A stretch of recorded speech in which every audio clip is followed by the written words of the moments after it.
హరే కృష్ణ. మనం ఇప్పుడు మలయ దివ్య దేశాల్లో తిరుక్కడిత్తానం అనే దివ్య క్షేత్రంలో మనం ఉన్నాం. ఇక్కడ అద్భుత నారాయణుడు ఉన్నాడు, అందుకే ఇది అద్భుతమైన క్షేత్రం. కల్పవల్లి తాయారితో కలిసి ఉన్నారు. పుణ్యకోటి విమానము నమ్మాల్వార్లు కీర్తించారు. అయితే ఈ క్షేత్రంలో ఎవరైనా సరే ఒక గడియ కాలం సేవిస్తే అద్భుతమైన ఫలితాన్ని పొందుతారు అనేసి చెప్తున్నారనమాట. అలా ఇది కడిస్థానం కాస్త కడిత్తానం అయ్యిందనమాట.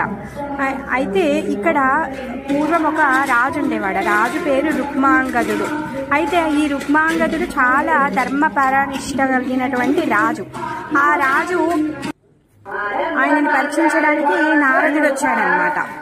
ఇప్పుడు మనం చూసే ఏదైతే రాతి బండ మీద ఉన్నటువంటి ఆ బొమ్మ ఉందో దాన్ని గుర్తుపెట్టుకోండి, మళ్ళీ చెప్తాను. పరీక్షించడానికి వస్తే ఆ రాజు ఆయనని స్వాగతించి ఆయన మెడలో మంచి పూమాలను వేసి పంపిస్తాడనమాట. ఆ పుష్పాల వాసనని చూసి మైమర్చిపోయిన నారదుడు ఇంద్రుడు కూడా చూసి మురిసిపోతాడనమాట. ఆ ఇంద్రుడు కూడా చూసి మురిసిపోయి ఇంద్రుడు ఆ పూలని కావాలని కోరుకోవడంతో ఇంద్రుడు ఏం చేస్తాడంటే వాళ్ళ సైనికులను ఇచ్చి పంపిస్తాడు ఆయనకి ఆ పుష్పాలు కావాలి అనేసి.